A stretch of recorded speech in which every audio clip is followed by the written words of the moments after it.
Un autor hizo la interesante afirmación de que no importa cuánto retroceda en el tiempo, toda civilización en la historia de la humanidad ha estado marcada por la idea de que vamos a vivir para siempre en algún lugar. Por ejemplo, los aborígenes australianos imaginaban el cielo como una isla lejana más allá del horizonte occidental. En México, Perú y la Polinesia se creía que las personas iban al sol o la luna después de la muerte. Los nativos norteamericanos creían que en la otra vida sus espíritus cazarían los espíritus de los búfalos. La historia secular más antigua que se ha descubierto se escribió en Babilonia unos 2500 años antes del nacimiento de Cristo, y en ella se menciona que sus héroes, al morir, van a un lugar de descanso debajo de un árbol de la vida. Suena familiar, ¿no le parece?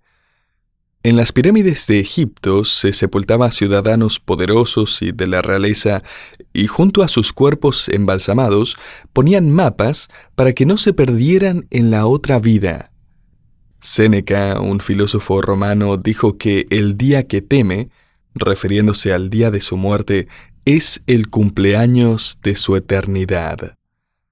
Aunque las representaciones del más allá varían ampliamente, el testimonio global de la inmensa mayoría de la raza humana y a lo largo de la historia implica el concepto de una vida después de la muerte. Ahora, alguien podría decir, bueno, Steven, no todo el mundo lo cree. A lo que yo le diría, no todo el mundo está dispuesto a aceptarlo. Y buscan muchas formas de refutarlo. Una vez le preguntaron al ateo Stephen Hawking cuál era su opinión sobre el cristianismo y la vida después de la muerte, en la que no creía, por supuesto, y él dijo que el cerebro es un computador que dejará de funcionar cuando sus componentes fallen y que no hay vida después de la muerte para los computadores dañados. Él continuó diciendo que el cristianismo es un cuento de hadas, es la ilusión que abraza a la gente que le tiene miedo a la oscuridad. Días después le preguntaron a John Lennox, profesor de matemáticas en la Universidad de Oxford y apologista cristiano, sobre qué pensaba sobre el comentario de Hawking de que el cristianismo es una ilusión abrazada por la gente que le tiene miedo a la oscuridad. Lennox se limitó a sonreír y respondió: el ateísmo es la ilusión que abrazan las personas que le tienen miedo a la luz. Mire, la verdad es que el creyente es el único que no le teme ni a la luz ni a la oscuridad. No le tenemos miedo a la oscuridad de la muerte porque sabemos que más allá de esa cortina oscura de la muerte está el reino de la luz y la vida eterna. La muerte es solo la mano que abre la puerta del cielo. No todo el mundo admite que hay vida después de la muerte, pero la verdad es que el ser humano intuye que hay algo más allá. Dios nos habrá puesto en el tiempo, pero Él nos programó para la eternidad. Así que la pregunta es la siguiente: ¿qué tipo de perspectiva debemos tener mientras viajamos a través del tiempo en nuestro camino hacia la eternidad?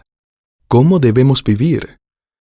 La Biblia ciertamente nos ofrece muchos desafíos y consuelo y ánimo y perspectivas y mandamientos, pero el día de hoy quiero responder a esta pregunta a partir de lo que encontramos en el diario inspirado de Salomón.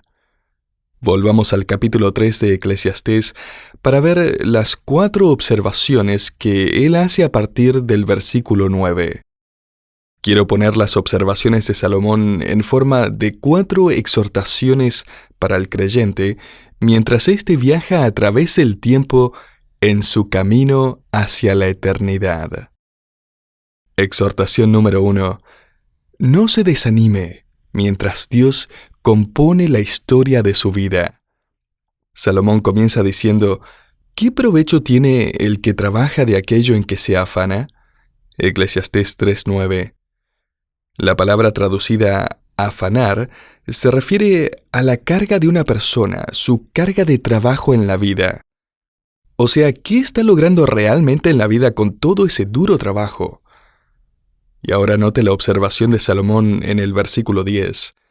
Yo he visto que el trabajo que Dios ha dado a los hijos de los hombres para que se ocupen en él, y tal vez espere que Salomón diga algo muy negativo a continuación, pero él dice, todo lo hizo hermoso en su tiempo. La mención del tiempo aquí busca hacerle recordar del poema que acaba de concluir, que decía que hay un tiempo para nacer y para morir, para la tristeza y la alegría, para la risa y el llanto, para plantar y cosechar. Puede que no encaje en nuestros planes, pero todo encaja en los planes de Dios. La palabra traducida hermoso, que estudiamos en nuestro último programa, puede traducirse como adecuado o apropiado. Así que la pregunta no es ¿qué estoy logrando en la vida?, sino ¿qué está ajustando Dios en mi vida? ¿O qué está haciendo Dios mientras revela sus planes para mi vida? Eso le ayuda a no desanimarse, mientras Dios compone el siguiente capítulo en la historia de su vida. Así es como usted evita malgastar los capítulos de sufrimiento, porque sabemos que Dios está haciendo esto. Dios es quien lo ha planeado y permitido, y está usando en su vida. José les dijo a sus hermanos que lo habían vendido como esclavo a Egipto, pasando años de sufrimiento y agonía. Vosotros pensasteis mal contra mí, mas Dios lo encaminó a bien. Génesis 50:20. De esa manera, querido creyente, usted se abstiene de tergiversar esos capítulos de éxito en su vida y transformarlos en motivos de orgullo o indulgencia, porque entiende que el éxito también es resultado de algo que Dios está escribiendo en el diario de su vida. Muchas personas me contactaron la semana pasada luego de estudiar el pasaje que habla de que Dios ha determinado la duración de nuestra vida, nuestro nacimiento y muerte y todo lo que hay entre medio. Algunos me decían, pero entonces, ¿para qué orar? Si el libreto de su vida ya está escrito, ¿por qué orar por algo?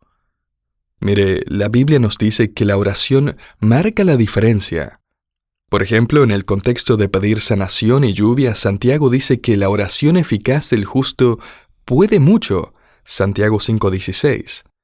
Así que la verdad es que no sabemos cuándo o cómo entrelaza Dios esas oraciones en su plan eterno, y entre otras cosas porque estamos aquí debajo del sol, con nuestra perspectiva limitada en el tiempo. Lo que sí sabemos es que la palabra de Dios nos anima a orar por todo, por los enfermos y nuestras necesidades diarias, por el avance del Evangelio, por protección contra el diablo, por la unidad de la iglesia. Pero también se nos dice que no tengamos ansiedad por nada, porque Dios no solo sabe lo que vamos a orar antes de que lo hagamos, sino que Él va a hacer todo lo que ha designado, y nada puede detener o estorbar sus planes. Querido oyente, el resultado de nuestra oración y el desarrollo de la providencia de Dios es un misterio. Dios está tejiendo todo lo que Él llama hermoso, adecuado y apropiado desde su perspectiva eterna en nuestra vida. Incluso las cosas que no parecen encajar desde nuestra perspectiva. La exhortación número 2 ahora es: no se olvide de este sentido de eternidad. Fíjese otra vez en el versículo 11.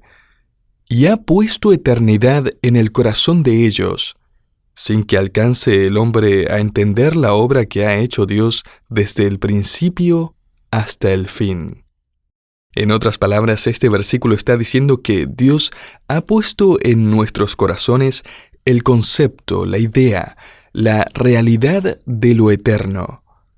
Y de esa manera Dios crea esta curiosidad en nosotros acerca de la eternidad.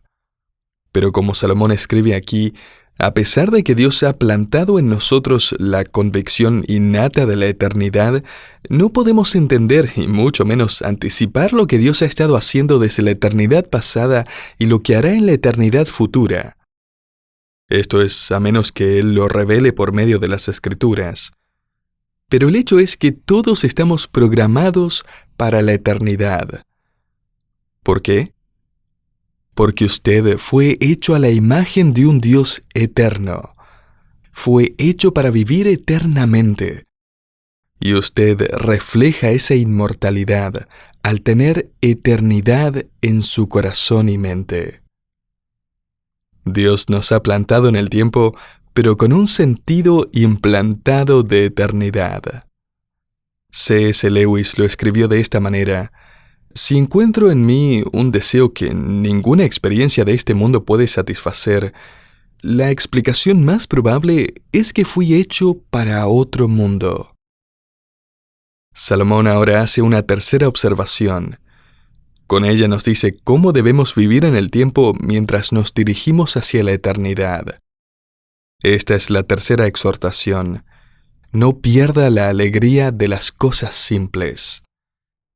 Salomón escribe en el versículo 12: Yo he conocido que no hay para ellos cosa mejor que alegrarse y hacer bien en su vida.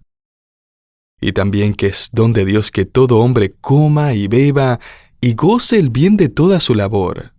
Eclesiastés 3 del 12 al 13. Estoy convencido de que si estos versículos no estuvieran en la Biblia, muchos cristianos se opondrían a la idea.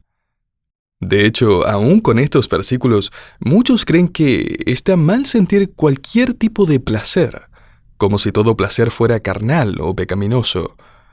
Pero Dios nos manda a disfrutar de lo que Él nos ha dado, incluyendo la comida, la bebida y el trabajo. Hay placer en hacer cosas buenas y disfrutar del fruto de su trabajo. Recuerde que Dios nos creó para eso. El plan perfecto de Dios incluyó a Adán y Eva trabajando y disfrutando del jardín del Edén. Quizás esté pensando, puedo entender cómo disfrutar de la comida, pero ¿disfrutar de mi trabajo? ¿Se puede encontrar placer en eso? Sí, es posible disfrutarlo, considerando todo lo que hace como un regalo de Dios para usted. Y observe cómo lo expresa Salomón. Disfrutar de las cosas simples y sencillas de la vida no es solo algo bueno. Mire lo que él dice otra vez. Él lo pone de esta manera: conocí que no hay cosa mejor que alegrarse en estos simples placeres, reconociendo que son regalos de mi Dios creador. Mire, es como si Salomón dijera, su vida podrá estar limitada en el tiempo, pero no es una pérdida de tiempo. De hecho, ¿sabe qué? Esos tiempos sencillos de alegría son en realidad regalos de Dios que Él ha creado para que los disfrute. No sé si alguna vez lo había pensado, pero Dios disfruta de que usted disfrute. Él quiere que disfrute su vida. Él no solo le dio la capacidad de disfrutar con los 5 sentidos que creó en usted, sino que también le da las oportunidades y momentos y provisiones para hacerlo. Obviamente, mientras que no esté pecando o yendo en contra de su palabra, Dios se goza en el hecho de que usted pueda disfrutar de las cosas sencillas de la vida. En uno de mis comentarios sobre este pasaje, el autor aplica este versículo de forma práctica y escribe que Salomón está diciendo, no hay nada malo en tomarse unas vacaciones. De hecho, salga y pase tiempo al aire libre. Disfrute de un pasatiempo como plantar algunas flores o ver un partido de fútbol. Estaba trabajando en mi sermón el sábado cuando encontré este comentario y justo me estaba preguntando quién iba ganando en el partido de Luisiana contra Alabama. Era un partido importante. Hasta el presidente y su esposa estaban en las gradas. Se decía que era el partido del siglo. Yo tenía un sermón por escribir, pero entonces leí esto en el comentario. Vea un partido de fútbol. Obviamente era la voluntad de Dios, así que prendí la televisión y vi un poco de fútbol. Mi sermón va a ser un poco más corto de lo normal, pero pensé que usted disfrutaría eso, ¿amén? No lo diga tan fuerte. El apóstol Pablo probablemente tenía este versículo en mente cuando escribió en el Nuevo Testamento, si pues coméis o bebéis o hacéis otra cosa, hacedlo todo para la gloria de Dios. 1 Corintios 10:31. Pablo y Salomón coinciden en que disfrutar de una buena comida puede hacerse con acción de gracias, glorificando a Dios, quien le da la capacidad de hacerlo. Así que hoy, querido oyente, no solo puede disfrutar de su cena, sino que además Dios disfrutará del hecho de que usted la disfrute, porque Él lo creó con la capacidad de hacerlo. Él le dio ese regalo y quiere verlo que lo disfrute. Una simple comida. Enséñele a sus hijos y nietos que incluso las cosas más sencillas son regalos de Dios y que hay que disfrutarlas. Hace unas semanas llevé a uno de mis nietos a comer donas. Hasta nos sacamos una foto para conmemorar ese momento educativo. No sé cuánto apreciaron sus padres que volviera a casa con toda la energía que le dio el azúcar, pero era momento de educar a mi nieto en la sabiduría de Eclesiastés. Escuche, ¿no le sorprendería llegar al cielo un día y que el Señor nos mire a algunos de nosotros y nos diga: ¿saben? Quería que disfrutaran mucho más de sus vidas.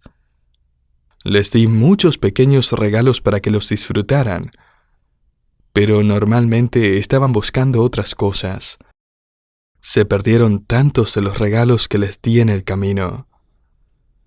Si Dios le está dando esos pequeños regalos mientras viaja a través del tiempo en su camino a la eternidad, Salomón le diría: identifíquelos, reconózcalos y disfrútelos tanto como pueda.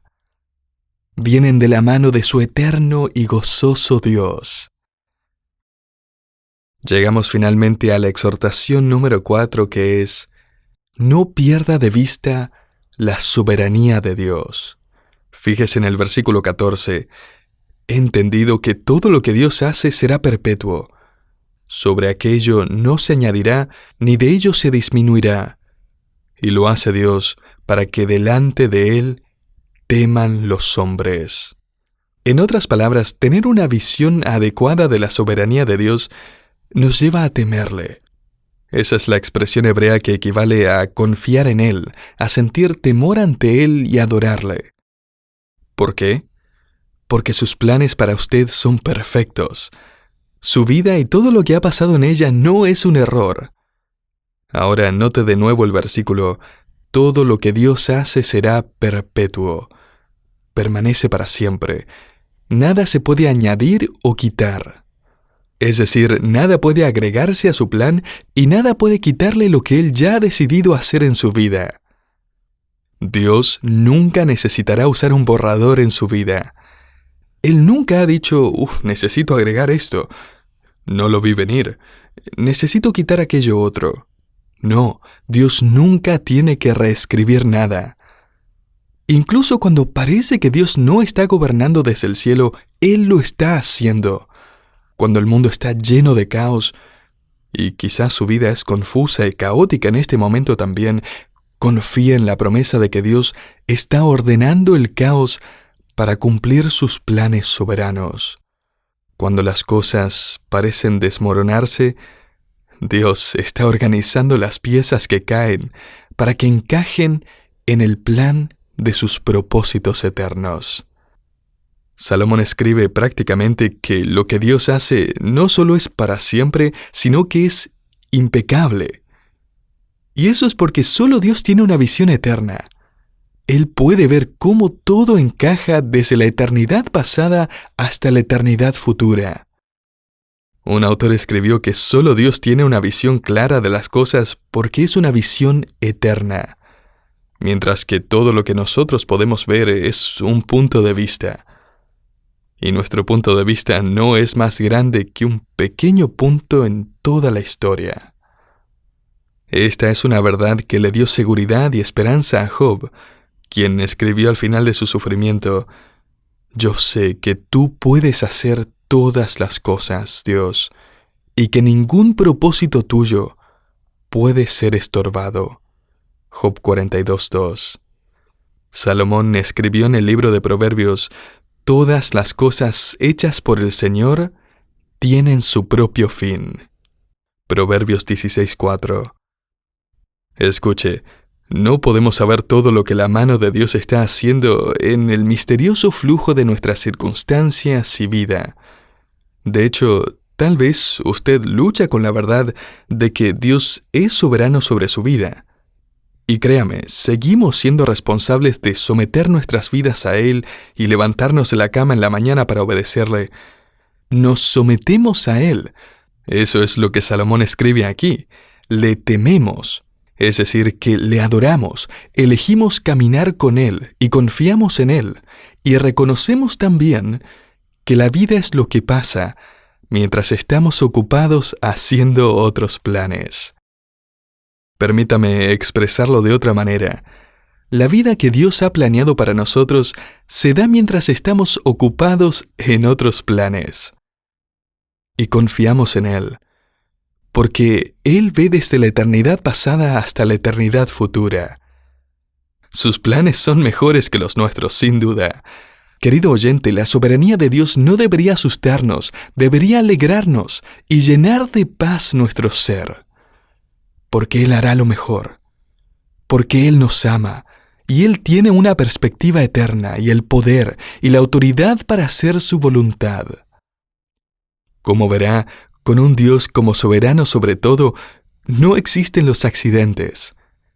Cada evento y cada circunstancia ha sido diseñada y encaja perfectamente en el bello plan de Dios. Oh, si tan solo pudiéramos vivir cada día con esto en mente y no perder de vista la gracia soberana, perfecta y eterna de Dios. Y a veces lo vemos, a veces lo entendemos, a veces decimos, oh, ahora veo por qué Dios hizo eso, o dijo no a aquello, o me hizo esperar aquí. Ahora entiendo por qué ese problema que tenía se convirtió en una oportunidad. Este es un ejemplo de cómo puede lucir. Un fiel hermano de nuestra iglesia sufrió la desgracia que lo chocaron por detrás hace unos meses. No fue su culpa, y gracias a Dios el golpe no le hizo daño a él, pero sí dañó la parte trasera del auto. Él salió de su vehículo y se acercó a la conductora del auto que lo había chocado. Era una joven universitaria que estaba de pie junto a su vehículo, llorando. Él trató de consolarla y le dijo, «Tranquila, Dios quería que te conociera hoy. Por eso pasó esto. Dios quería que te conociera». Querido creyente, cuando no perdemos de vista la soberanía de Dios, hacemos nuestros planes con diligencia, como enseña la palabra de Dios, pero entendemos que somos nosotros los que escribimos con lápiz. Puede que la vida que planeamos no sea la que Dios ha planeado para nosotros ese día, porque la vida pasa mientras estamos ocupados haciendo otros planes. Y confiamos en Dios cuando Él saca su divina goma de borrar y los cambia. Salomón termina este párrafo con el versículo 15. Aquello que fue ya es, y lo que ha de ser, fue ya. En otras palabras, desde la perspectiva de Dios, el pasado y el futuro son parte de su panorama. Él no olvida el pasado y no hay nada en el futuro que lo tome por sorpresa. Y el versículo termina diciendo, y Dios restaura lo que pasó. Lo que Salomón quiere decir aquí es que Dios, al final de los tiempos y al principio de la eternidad, redimirá todo lo que pasó. Dios va a restaurar todas las cosas. Entonces, sin Dios, ¿qué es lo que le queda? Un hombre escribió sobre la desesperanzadora perspectiva de esforzarse a través de la vida para luego enfrentarse a un futuro eterno sin la seguridad de un Dios creador, soberano, bondadoso y gozoso.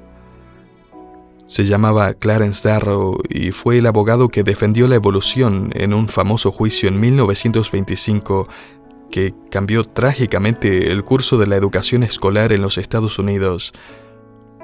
Esta era su esperanza para la vida y el futuro.